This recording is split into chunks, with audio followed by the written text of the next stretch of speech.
এক গ্রামে দুই বন্ধু বাস করত। একজন ছিল সময়, সময় রায়, আরেকজন সম্পদ, সম্পদ দাস। সম্পদ ছিল খুব ধনী, তার অনেক টাকা, জমি আর হীরা জহরত ছিল। সে মনে করত পৃথিবীতে টাকার চেয়ে বড় আর কিছু নেই। সে সবসময় অহংকার করত এবং সময়কে পাত্তা দিত না। অন্যদিকে সময় ছিল খুব সাধারণ, তার তেমন কোনো ধন সম্পদ ছিল না, কিন্তু সে সময়কে অত্যন্ত মূল্য দিত। সে মনে করত জীবনের সবচেয়ে মূল্যবান জিনিস হল এই সময়। একদিন সম্পদ সময়কে উপহাস করে বলল, আরে সময়, তুই কি ভাবিস তোর কোনো মূল্য আছে? দেখ, আমি আমার টাকা দিয়ে কত কিছু কিনতে পারি, বিলাসিতা, আরাম আর ক্ষমতা। তোর কাছে কি আছে? তুই তো শুধু বয়ে যাস, আর কেউ তোকে ধরে রাখতে পারে না। সময় শান্তভাবে উত্তর দিল, বন্ধু সম্পদ, তুমি ঠিকই বলেছ, আমি বয়ে যাই এবং আমাকে ধরে রাখা যায় না। আর এটাই আমার সবচেয়ে বড় শক্তি।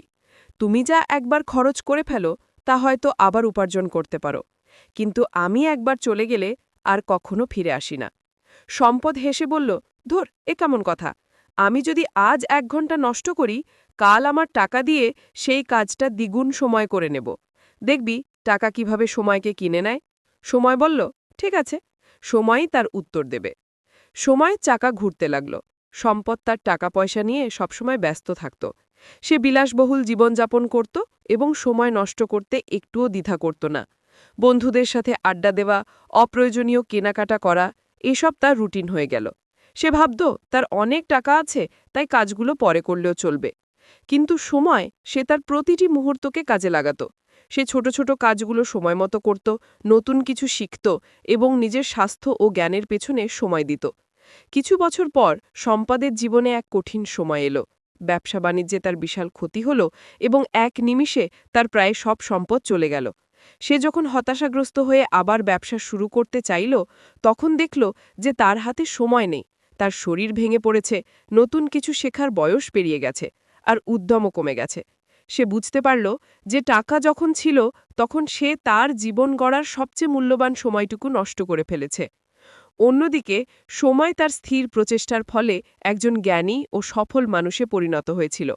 যদিও তার প্রচুর অর্থ ছিল না, কিন্তু তার জ্ঞান, সুস্বাস্থ্য এবং ভালো অভ্যাসের কারণে সে সমাজে সম্মানের অধিকারী হল। সে বুঝতে পারল যে সে যে সময়গুলো অপচয় না করে কাজে লাগিয়েছিল, সেই সময়গুলোই এখন তার আসল সম্পদে পরিণত হয়েছে। একদিন সম্পদ হতাশা হয়ে সময়ের কাছে এলো, বলল, বন্ধু, তুই ঠিকই বলেছিলি, আজ আমার কাছে আর কোনো টাকা নেই, কিন্তু তার চেয়েও খারাপ হলো আমার হাতে আর সেই সময়টুকু নেই যে আমি আবার সব শুরু করব। আমি আমার সবচেয়ে মূল্যবান সম্পদটাই হারিয়েছি। সময় বলল, সম্পদ, অর্থ আবার উপার্জন করা যেতে পারে, কিন্তু সময়কে কখনোই ফিরিয়ে আনা যায় না।